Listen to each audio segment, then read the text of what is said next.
Good evening, everybody. Good evening. Welcome to this webinar from TEMS Bangalore. It's a pleasure having you all here. Some of you are from other parts of the world, so good afternoon and good morning, wherever you are. So it's a pleasure to have you all come and look at discussing open source licensing. So open source is something which is part of our life, particularly those in the software domain. I think this is something which is becoming an increasingly large part of what we do. And we're glad to be having with us Prashant Shivadas, a very eminent lawyer in this field, to come and talk to us about that. Before we get started with the webinar, I'll just take a couple of minutes to set the context and maybe introduce TEMS to those who are not familiar with this. So I'll just take a minute and let me share the screen. Right. So IEEE, for those who are not familiar with that, and if there are people from the legal fraternity here today, it might give some information. And for those who are from IEEE, welcome again.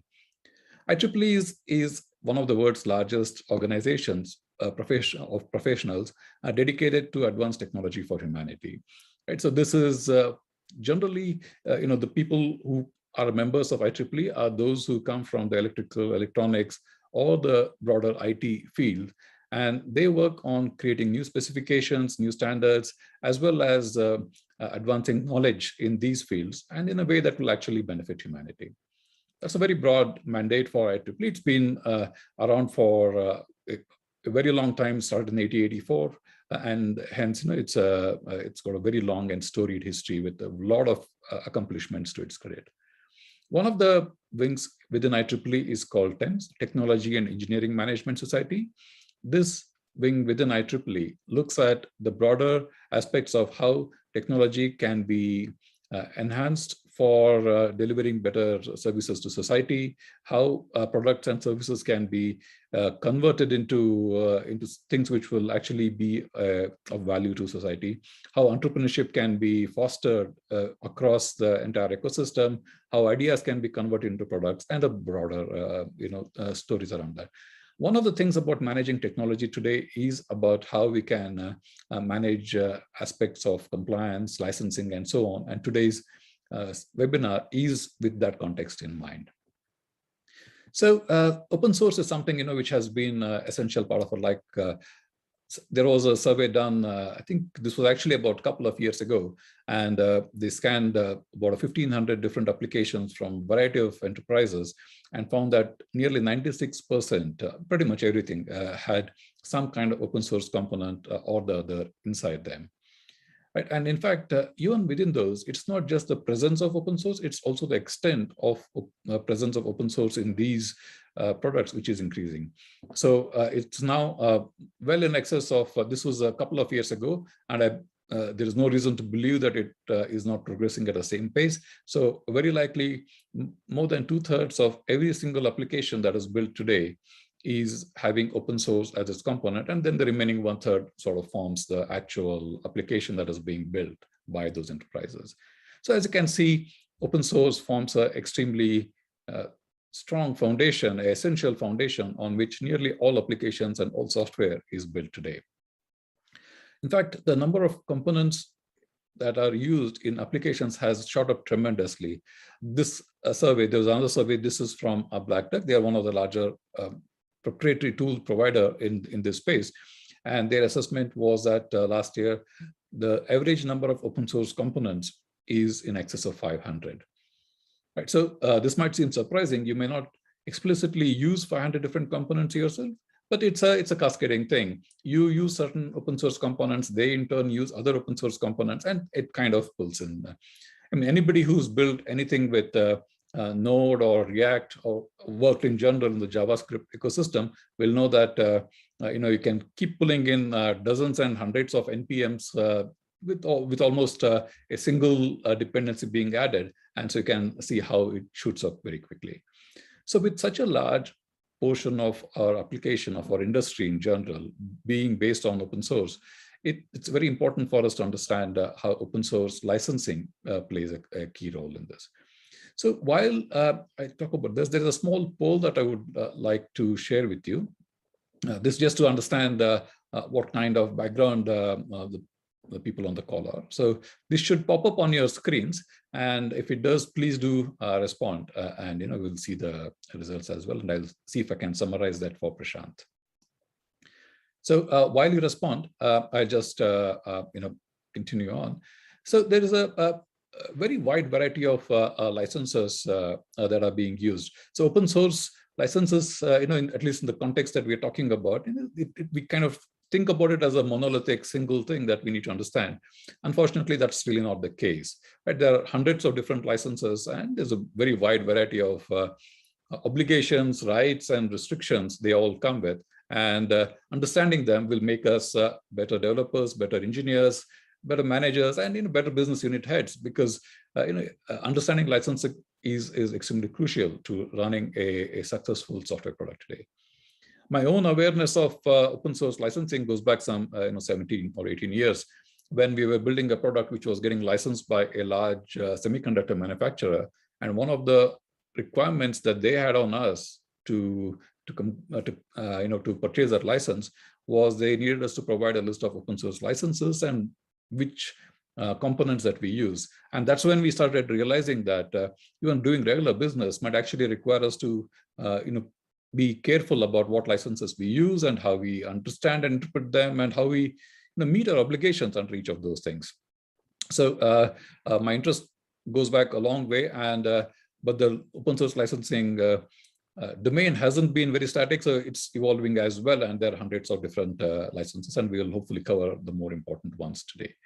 So I have the results, or at least those who have responded back. The bulk of them, well, the 41% say that I understand there are different licenses, but don't do anything about them. So the good thing is that there is the largest number of people do understand that there are licenses and there are different variations, but don't do. And hopefully today's webinar will help them act upon them. The next 35% say that, Prashant, that they understand the licenses and my rights, and sometimes comply with them. And hopefully, again, today's webinar will help you comply.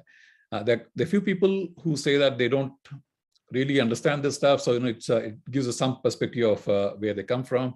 And there are about 4 people who say that they understand the licenses very well and comply with every detail of them. So those are likely to be our experts as well, and hopefully they will contribute to this discussion as we go along. So thank you for your responses. That does give us a good idea of who are listening in. So like I said, there are lots of different licenses, and this is from Synopsys. These are the top 10 licenses being used in our work. MIT and GPL obviously are the 2 big ones, and there's a lot of them. And they also have an assessment of what forms a risk, which are the ones which come with certain higher level of obligation, which you need to do something about, while the ones which are low, typically put a smaller constraint on how you can use the products which come under those licenses. And that gives you some sense of which are the top ones at play here. Right. So I have one more poll just to get a sense of, since there's a large number of people who do understand these licenses. So let me just share the next poll, and do pick the ones which you think you are using, or which one you are aware of. And this is a list of licenses that should be available on your screen now. And pick as many as you want, the ones that give us a sense of which are the most popular licenses that you are using, and would help us in framing the question subsequently. So I just give another 30 seconds for the responses to come in. At the moment, MIT and GPL seem to be winning, if the winning is the right term, and that kind of reflects what this survey did. So, right. So at the moment, MIT is almost 64% of people say they use MIT license, Prashant. So that gives us some sense. Almost 2/3 of the participants use that license, while about 57% use GPL. So very close behind, but those 2 seem to be the biggest ones. Apache is a third with about 43% of people using those licenses. So thanks everybody. Thanks for your responses. Again, that does give us a good flavor of what you're using these licenses, what kind of licenses you use. So that, given the extent of these licenses and the open source adoption in software in general, and how important a foundation they are for everything we are doing, we thought from IEEE TEMS that we should have a expert in this domain come and talk to us about this, help us understand in all our multiple roles, and help us get more compliant to these licenses. So when I first approached Prashant, this was about a month ago or so, he very readily agreed. Thank you, Prashant. Thanks for agreeing so readily to come and talk to us and educate us on this one. I'm an engineer, and most people on this call are going to be engineers. So it's really good to have a proper legal view. I do add this disclaimer that this will not be construed as legal advice, and I'm sure Prashant will talk about it in a more legal way, but this is information which is meant to educate you, and I'm sure you will have your own sources of getting proper legal advice. So with that, let me introduce Prashant. So he is an advocate and founder of Shivdas and Shivdas Law Chambers. He holds a distinction degree in computation law from Queen Mary University of London. He has advised domestic and international clients in a variety of areas. And he's not just an armchair lawyer, though he appears on Zoom right now, but he has appeared in over 1,000 commercial litigation corporate matters for clients in front of the Supreme Court of India and several high courts and other judicial fora. Prior to setting up Shivdas and Shivdas, the law chambers, Prashant had worked with top law firms in India and abroad, including setting up practice verticals and offices in London, and has gained tremendous experience working with the Solicitor General of India for more than 10 years. Prashant also delivers lectures at various symposia and on issues relating to antitrust, computation law, company law, data protection, and privacy laws. In fact, I believe just yesterday he was talking about, he was addressing another audience on data protection, and particularly how things like GDPR affect people and so on. He is a seasoned lecturer at various business and management schools, not to mention leading law schools in India and abroad. Beyond law, he is also a trained classical singer, 20 years, a state-level cricket player, and a casual photographer, and also the winner of the award for in the Legal 500 for Antitrust and Competition Law in 2017 and 19. It's a pleasure to have you here, Prashant. Welcome once again to this forum, and look forward to hearing from you and educating ourselves on how this open source licensing. Thank you, Arun. Thank you for this very, very, very kind introduction. And good morning, good afternoon, good evening to everybody who's joining in. Very kind for Arun to have explained the topic in brief. I must confess, I'm not as good and smart with technology as all of you are. So my knowledge on technology is not as much as all of you. But I will definitely try and hope that I'm able to bring in some input on the table. I was quite intrigued when I saw those polls, and I'm trying to see if I can bring up those polls again. And is this something that you want? Yeah. Yes. So I've gotten hold of the first poll, the awareness of false licenses. And I see, as Arun mentioned, about 42% of all of you know what different licenses you need, but don't. I'm not able to read the entire portion of it, Arun. So which one? The first one? The second one, the 42%. Oh, yes. Okay. There are different licenses, but don't do anything about them. Yeah. What does the second part really entail? Right. So it means that, their obligations, their rights, they are not able to necessarily honor those things. So it's sometimes you need to do, show or notice or share the source code as an obligation to use a component.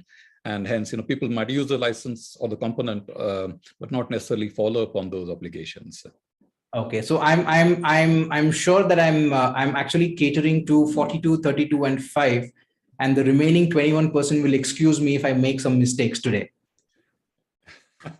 And insofar as the second poll is concerned, which is quite surprising on its own, I see that 64% of the people, and the second highest is 57. So there are completely two contradictory licenses that people are really opting for today, because MIT, as I understand, is a permissive license. And GPL2 is something known as a copyleft license. So there are two extreme licenses that people are actually picking up. So this is quite intriguing as well. And to be fairly honest, I didn't know that Zoom had this poll in the first place. So this is a good thing for all of us as well, because as lawyers, we all know only to log in and do nothing else with Zoom. So this is quite interesting. Thank you so much for this. This gives us a good background as to how we can go ahead with the webinar and the Q&A today. So thank you so much for this poll as well. To all of those who are joining us, I don't think I need to explain what FOSS is, and I think Arun will take care of that. But what I was interested to note was that almost 528 open source softwares are used in a single application. Wow, these are great numbers. And from what I see, I think the growth has been over 200% in the last 5 years. So there has been a lot of talk about FOSS and open source softwares and how these are to be licensed, especially with data protection coming in. And like people mentioned, IP is not done and dusted, but still data protection is something that's picking up. So a lot of people will have trouble with all of this as well. So I leave it to Arun to see how we can take this forward. I know we've received a few questions. So rather than making this a monologue and make it boring at 7 p.m. in the evening India time, I thought it will be better if we can have a fruitful discussion. So I'll give it back to Arun, and maybe we can have a short Q&A session, and then we can always pick up questions from the participant. I hope that's okay, Arun. Perfect. I think that's perfect. So let me. So I would request, I will start with a set of questions for Prashant, just to get the ball rolling and answer some of the doubts that I myself have. And sure. If any of you have any questions, feel free to post them using the Q&A. The Q&A would be the best way to do that. You should see the Q&A option on your screens. Please do use that and submit your questions. And I will pick them up and relay them to Prashant as we go along. So feel free to ask any question that you have on this topic. I'm sure there'll be plenty. So while the audience thinks about their questions and so on, like you mentioned, GPL is a copyleft license, and MIT is a permissive kind of a license. Would you want to elaborate that a little bit more and give us a flavor of what those two differences are, and get that going? Sure. I'm not sure what is the background with which all of the panelists, all of the participants today have joined in insofar as IP law and licensing is concerned. But just as a backtrack to it, generally, if you have a copyright or a patent or a trademark, etc., and you license something out, the normal nomenclature that is associated with licensing is a royalty fee or some kind of a fee that is associated with the licensing product, unless, of course, the two parties have sat down together and decided that, listen, I don't want any license fee or royalty, or that the patent or the copyright has sort of expired on its own track, and you only have author's rights, and that's something that's available to a lot of the people who start off. In that sense, if you look at FOSS or even OSS for that matter, and I'll begin with OSS to give a clear understanding of what permissive could be vis-a-vis copyleft. Free open source software and open source software, and that's how the split happens. And the word that's key here is the term free. So in an open source software, while it is open and available for everybody to use, you still have to have a permissive license, because it relays the kind of extraction and kind of derivatives that you can use from that open source software. In that sense, if you put in everything as part of your licensing agreement and you say, listen, you can do 1, 2, 3, 4, 5, 6 things, and you can't do 1, 2, 3, 4, 5, 6 things, that makes things clear. Which is why when the poll popped up saying MIT is 67%, I understand why people have opted for MIT, because that makes more sense for them, because they have a clear understanding of what needs to be done with the license itself.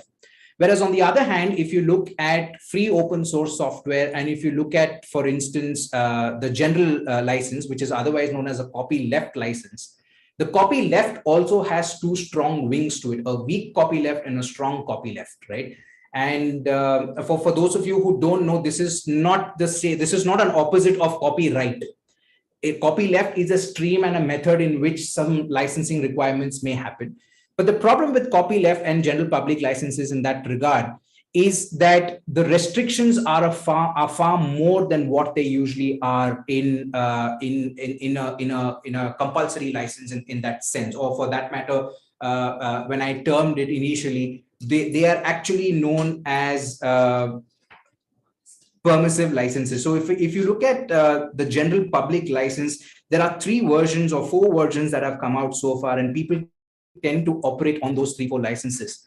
The problem, or I wouldn't say it's a problem, but the issue with a general public license is that everything has to be made available for free, and you have to use the code that comes to you as it is throughout the chain that you follow thereafter. And once you get into a general public license, you have to follow that model throughout. So in the sense, if the first creator comes out with a FOSS, and then the second creator takes it over, he has to follow the FOSS as it is, and he can't make any modifications to that FOSS. He can make his own modification using that FOSS to create something else, but he can't make modifications to the first original FOSS. OSS, on the other hand, with permissible licenses, has that little bit of the leeway and option to tweak that modification a little bit. But then again, you don't touch the copyright of the first OSS. You only get a copyright for what you create using that OSS. So that's the sort of essential difference between a permissive license and a copyleft. Yeah, thanks, Prashant. Thanks. There is a notion that when you distribute a derivative work, that there is you need to follow certain compliances or follow certain obligations and so on. So, what constitutes a derivative work in this language, in the licensed language, actually? In legal parlance, Arun, derivative is a very large context. What happens in a derivative work in general IP law is that suppose you have a patent for a manufacture of a certain kind of a drug, right? Now the patent has XYZ components, and using the X component, you draw it out and you make something else, which is a lower capacity than what it is on how the first original drug actually works. So the derivative product is usually a derivation, and in mathematical terms or physics terms, we all know how derivation really works. So a derivation is really a strip down from what the original component is, and then you move forward. Now, in an open source software or in a FOSS, you can't really create a derivative in that sense because you can't strip down an OSS or a FOSS. You can only add, modify, or you can use the OSS or the FOSS as it is to create something else. But a lot of people have really sat down and figured out what a derivation really means. And now we know for a fact that there are certain portions of the original FOSS and the original OSS that can be used in a modified manner, but really it doesn't really constitute a derivative in that sense. So there is a little bit of a fulcrum on how derivative really works. But in that sense, any work that is drawn out from the original FOSS or the OSS can be termed as a derivative for the legal sense. All right. Okay. So if I interpret that, then I would imagine that any modification done to the original one would constitute a derivative. Yes. Yes. That's the context in which the legal understanding works. All right. All right. So there's actually a bunch of questions I'm trying to answer. I saw that on the Q&A box. So what I'll do is I'll place you also on the screen so that we can be at par at each other, and then we look at the questions together. Let me just see if I can remove the spotlight. That's great. That's perfect. Thank you. Like I said, very bad with technology. Oh, that's all right. So no, that's my job actually. So so this is from Kaushik. So he asks, what are the strategies that can be used, especially with respect to static linking, dynamic linking, and other approaches that can be used if a restrictive license need to be used? I don't know, Kaushik, if you can talk, and that I think will live. There's no audio. There's no audio. Okay. I wanted to understand, Arun, what is the static and dynamic linking? Right. So especially, I'm just reading the. Right. So especially when in this context, the way Kaushik is asking, and I'm giving the technical interpretation of that so that you can answer the legal last. So when a software in the context of the derivation that we were talking about a few minutes ago, so you could have a piece of open source license component which is integrated into some other larger piece of software. Correct. right? And now that integration can happen as, for example, today you use like Zoom, as this is one single, application that you run. So everything that is used in that is part of that one single, just called statically linked. So it's bundled into that application. While there are some other places where you would have different components they are present, you would not necessarily make them as part of your product, but they are required to be present in order for your product to work. Right, so that would sort of make it a loosely coupled kind of a component. So your product needs to be there, but it's not shipped as part of your product in a way, right? That's where the static dynamic linking would come in. I mean, very yeah. Sure. So his question then comes to avoid opening up of our complete source code. Right. Now that is something that that caught my eye as well when I was reading up on all of these things, because if you're using a source code that you develop on your own, then it becomes your own source code and your own copyright, right? But we're not in this webinar, at least, I don't think this course source code would mean FOSS or OSS, because if it is for FOSS or OSS that is going to be used in say, I'm assuming it's a commercial product that needs to be sold out eventually. If it's a FOSS or an OSS that needs to be used, then it mandates that the person who's using that FOSS or the OSS to make a commercial product needs to mention the original source code from where it has been picked up. And that's a requirement of FOSS and OSS. So you can't avoid opening up of the complete source code, but if it is a proprietary source code, then that's fine, because then you are the owner of that source code. So that will be okay. But if you're using FOSS to make a new complete product and you want to sell that product, then till the developer stage, at least you will have to disclose the FOSS source code that you've used. Right. Thanks, Prashant. If I can add a little bit to that answer, Kaushik, thanks for clarifying in the subsequent message. So, if you use a LGPL based component, then clearly, you don't need to open up your source code, and that's part of how the LGPL, in fact, was created. So any LGPL component that gets linked either statically or otherwise, you don't need to open up your application source code, and I think you are well covered on that front.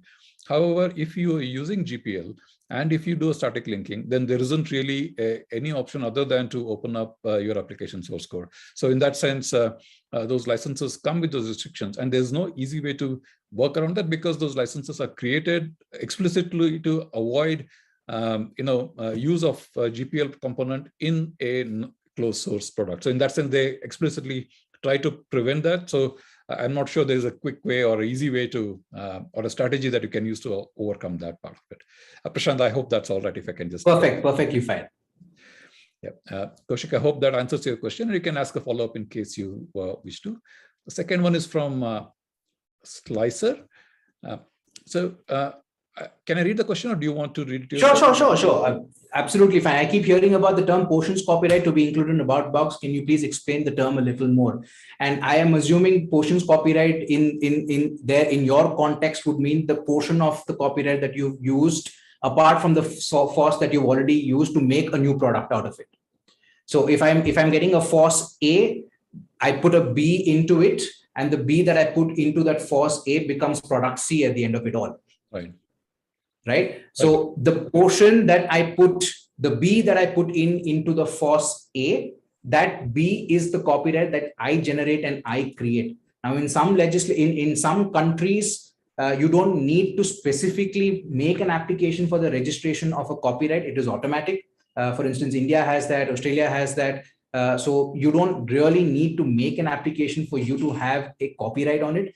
But some countries, for instance, the US, you need to make an application for you to get that copyright. So for that portion alone, which you've added to an existing FOSS, that portion alone is known as a portions copyright. Thanks, Prashant. Slicer, in case that was, if you had some other interpretation of that question, please do post a follow-up, and we'll be happy to take that up. Deepak is asking, and this falls in a very legal context, so you might be... Indemnification clause, how does it work in case of using third-party open source? SW, I would assume, is software. a main software using a third-party open source in case there is an indemnity claim on the main software due to third party, then what is the limitation of this? Okay. Now, this is something that we get asked a lot. Now, this is where you have something known as a copyright notice.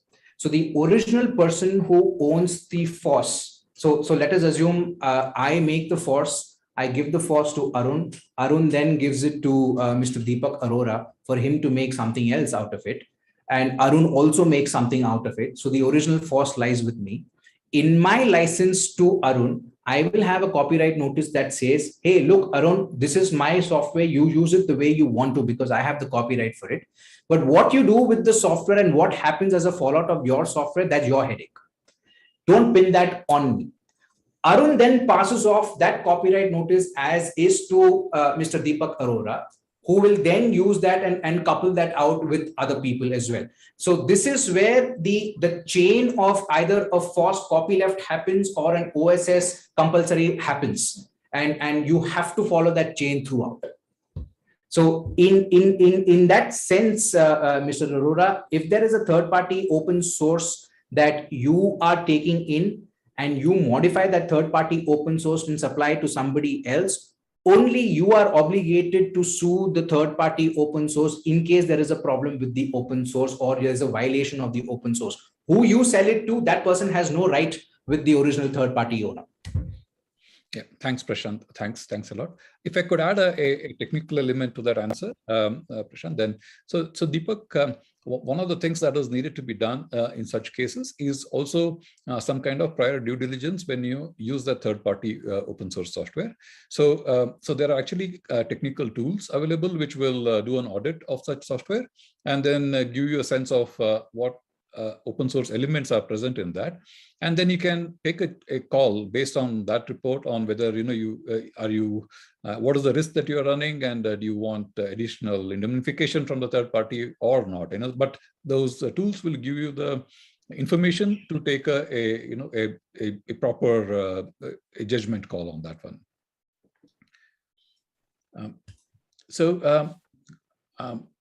Prashant, sorry, so that Kaushik has basically said that no, just for his input, Arun, Kaushik's input. Yeah. If it is a proprietary source code, if it is your own source code, irrespective of the license, don't disclose it. You don't need to disclose it because it's called proprietary source code for a reason.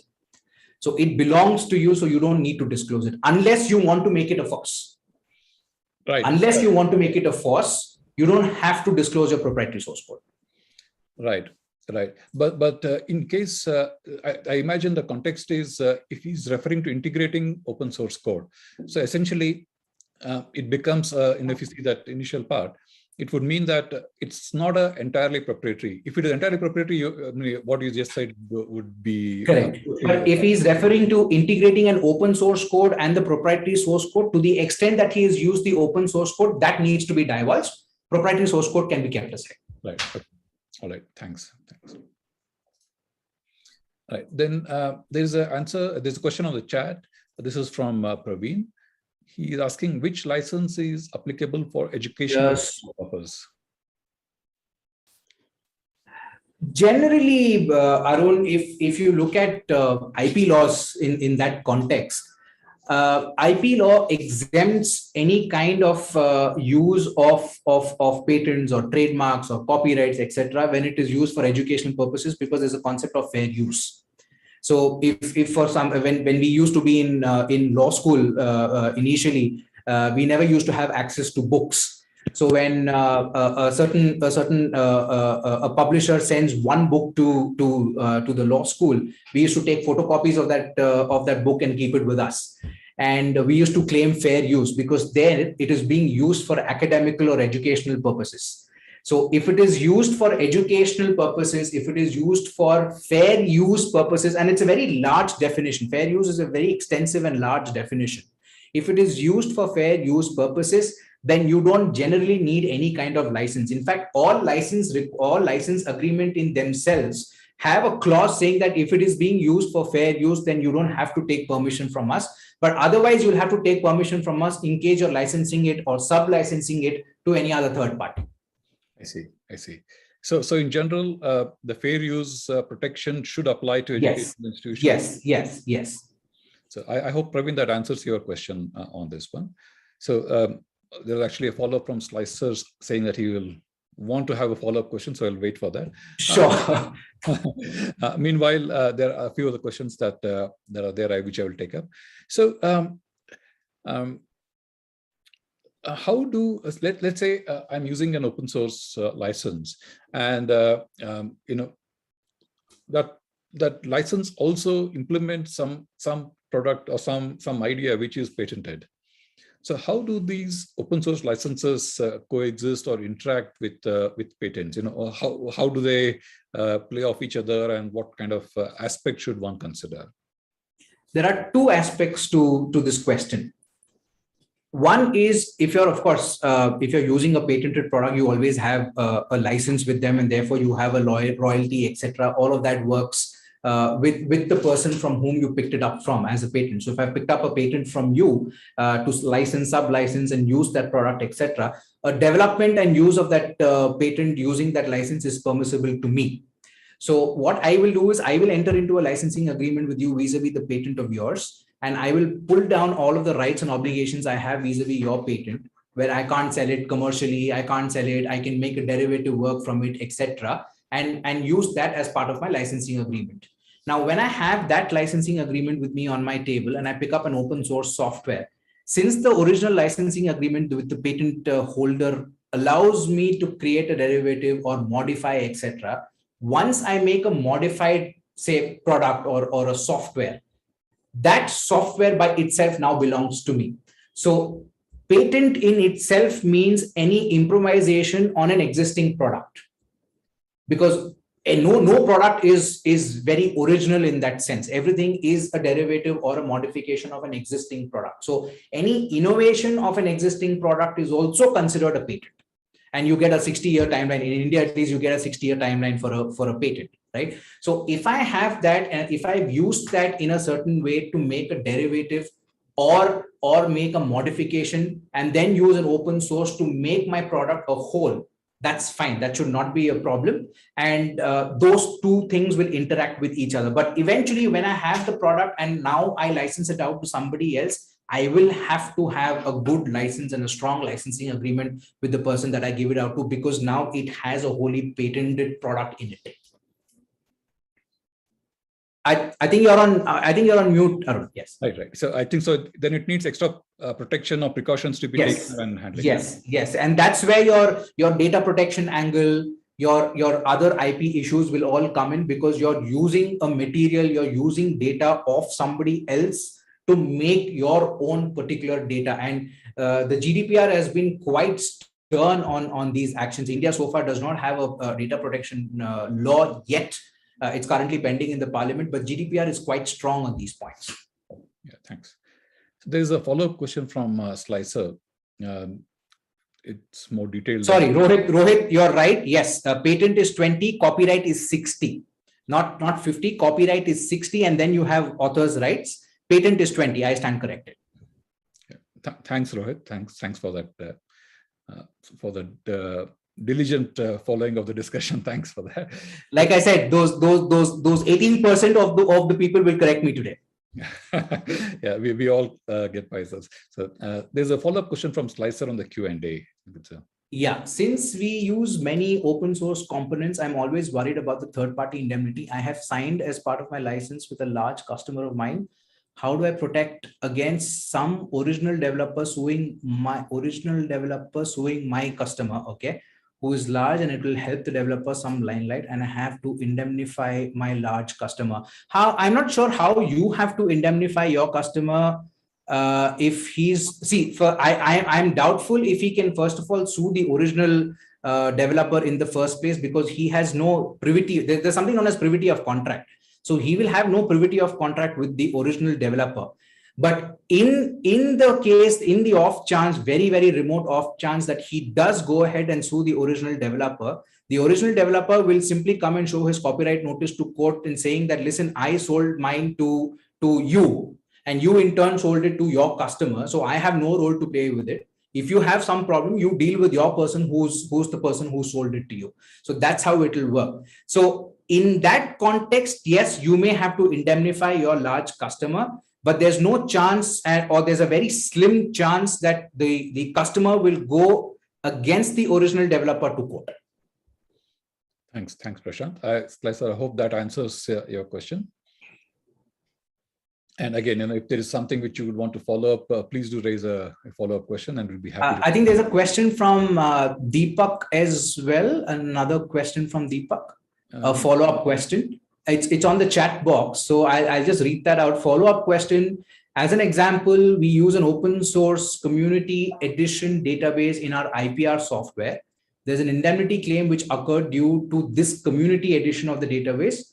Will this database company be a party to this claim, or only our IP software has to take care of this claim? This needs a little bit more clarity, Deepak, because if you have used a community edition database to create your own IP software, then the community edition will not play a role here, because you are the person who used that community edition to make another IPR software, which is then rolled out to a Tom, Dick, and Harry. So what happens there is you are the person who is ultimately facing the customer, and therefore you will be the person who will take the claim and not the original party. Of course, in India, we tend to make everybody a party who right from the source code operator till the person who is buying it, everybody becomes a party in court, and then we go and file and say, listen, I'm not a party to this suit. But in a sense, the controversy will lie between you and the person you sold it to. I really hope that answers your question, because I may need a little more clarity on what you may need on this. Yeah, thanks, Prashant. Deepak, if you have a follow-up, please do share it. And we'll see if there are other questions open. So no, I think you're answering them as fast as they're coming. Thanks, Prashant. So, you brought up this topic of copyright and in the opening remarks and talking about copyleft.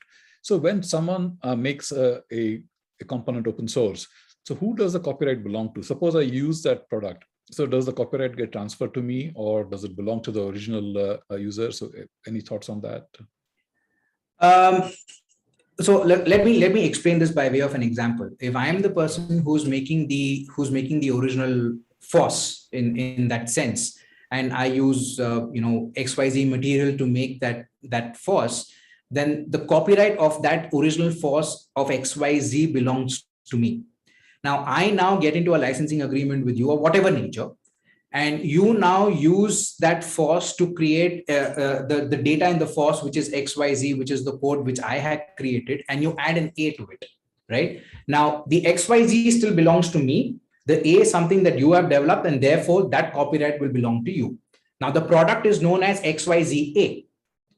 You, in turn, will give it to somebody else in the form of a licensing agreement who adds a B to it. So insofar as XYZ is concerned, that's mine, A is yours, and whoever adds B belongs to the person who added that B. So the copyright chain goes in that extent to the level where what addition and what modifications and alterations have been made, that belongs to you. Otherwise, the original portion of it belongs to the person who gave it to you. You're on mute, Arun. Sorry. Yeah, keep going on. Sorry about it. So thanks for that answer. That clarifies things quite well. So there's a follow-up from Kaushik. I think he's... if I have 5 patents on my product-specific set of functionality, and the software implementation of these functionality integrates open source together with my proprietary source code, then 2 questions: is the patent really valid? I don't think why not, because the patent is for the entire process that you've used.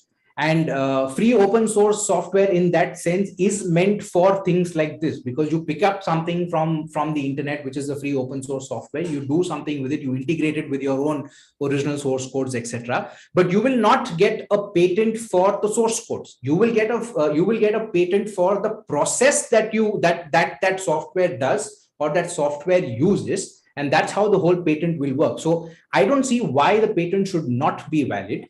And insofar as to, do I have to pay a royalty to the open source parties in case the patent is valid? No, there is no concept of royalty in so as known as open source parties. but there will be a one-time fee when you pick up the open source in the form of a license from the original person. There will be a one-time fee, and that one-time fee, of course, is subject to negotiation between both the parties. But that is the only fee that you will have to pay. There is no other royalty that is attached to that, because that open source, which ultimately becomes the final software or the product, is a completely different product from the original open source. So that product now belongs to you. Therefore, you have the right to do whatever you want with that product, subject to FRAND terms and whatever you want to call it.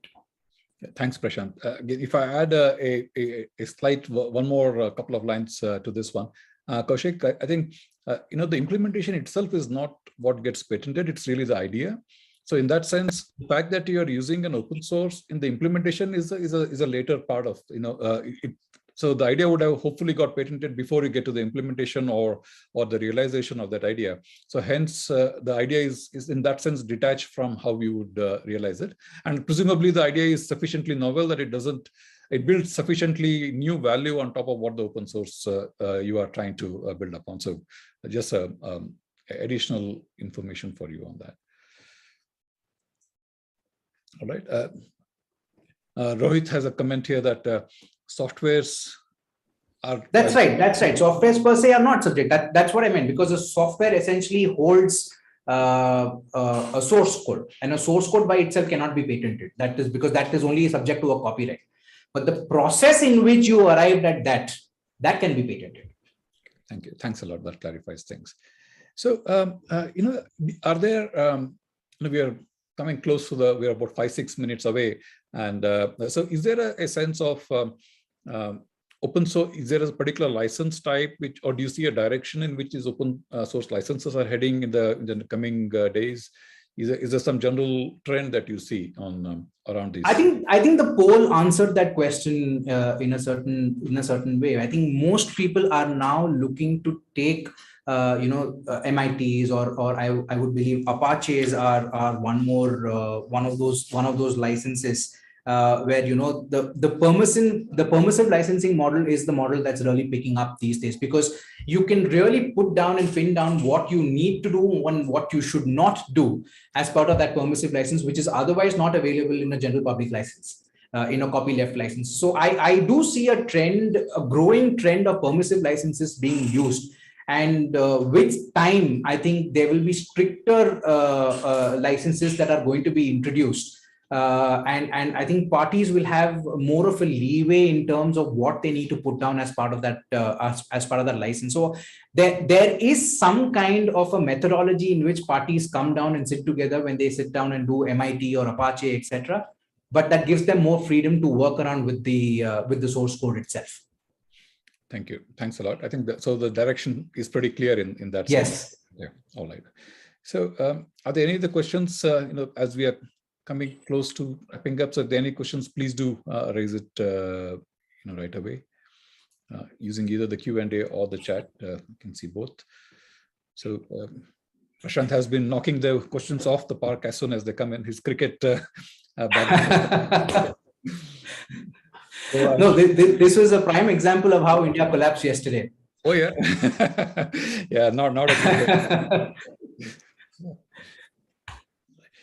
So do you see a need for increasing awareness of open source licensing within the legal fraternity as well? I mean, I'm sure there are plenty of people who specialize in those areas and all that, but do you see increasing, as we see in our technical community, a need for increasing awareness of the legal aspects of licensing? Do you see a similar thing on the other side as well, actually? To be honest, I think the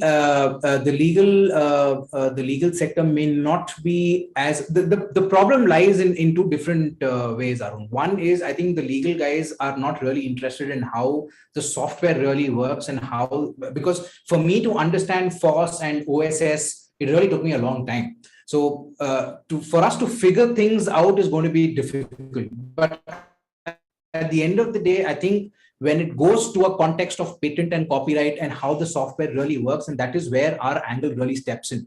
So the current generation of lawyers will really have a good knowledge and know-how of all of this. But if you look at perhaps a 90 pre-90 era or an 85-90 era, they may not have this much of a knowledge on OSSs or even FOSS for that matter. So yes, there definitely legal fraternity needs to have more insights on all of these things. Okay, that's great. I mean, as we see, there are many patent attorneys who specialize in certain domains. So probably there'll be open source licensing attorneys at some point. And truth be told, I think for in India at least, for you to become, or I think this exists almost everywhere, for you to be a patent attorney, you also need to have a science background. Right. And I quit science way back in 8th grade. So my knowledge of science in that text is very, very different. We're all commerce students. We move to arts sometimes. So it's very difficult for people to adjust to the technological changes that are happening these days. Right. So there's one last question, which is a little bit outside the open source, but still kind of connected. Sure. While the FOSS licenses, the GPL and the LGPL, these are things which are relevant in the software context. Similarly, things like images and movies and videos, they come with the Creative Commons or similar licenses as well, with the similar intention that they can be shared and reused without giving royalty and things like that. So do you have any comments on how people are using them, or anything which you want people to become aware of on that kind of licensing? I mean, that's not a focus today, but that's something which is closely allied. I mean, it's as simple a thing as a PPT. You want to put a image. Are you allowed to use that image is a big question, and not sure everybody thinks through in that sense, actually. So so if you're looking for a legal terminology, it's called plagiarism. And we don't have a legislation yet in India, but there are legislations in UK, for instance, even for that matter, some of the countries within the EU who have strict laws insofar as plagiarism is concerned, and they go back to the original copyright law itself of that particular country. And what happens is, suppose I have to make a PPT and there's a thank you slide, and I want a picture of a seashore behind. And I pick up something from Google and I put it in. The law there will mandate saying that, listen, you need to give credit to the person whose photograph it is, right? And that's how these days I wouldn't say just the law schools. I think all schools across the world, business schools, legal schools, medical schools, are now focusing on the fact that you need to give credit to the person who's originally placed that on Google.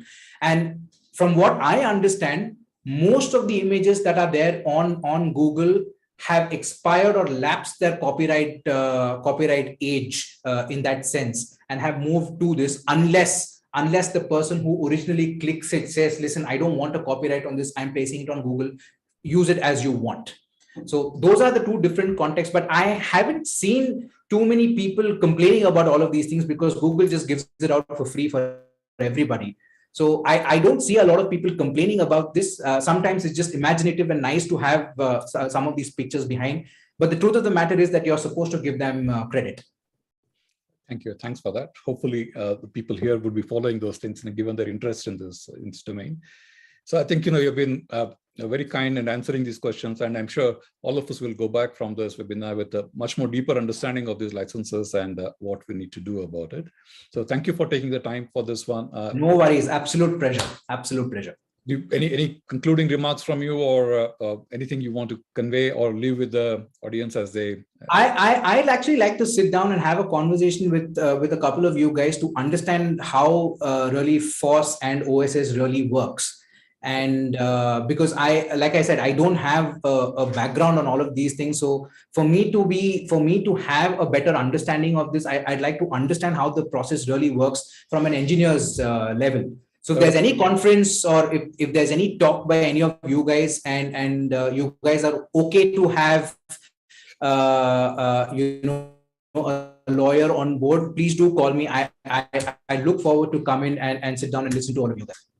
Certainly, it would be great to have collaboration with you and take this forward. Thank you very much. So perfect. Thank you so much. Thank you, and thanks everybody for joining this on a Thursday evening. Wish you a wonderful day ahead wherever you are in the world. So thanks, and look forward to hosting you again on future editions of the TEMS webinars. Thank you, everyone. Thanks, Prashant. Thank you so much. Thank you. Thanks, Arun. Bye then.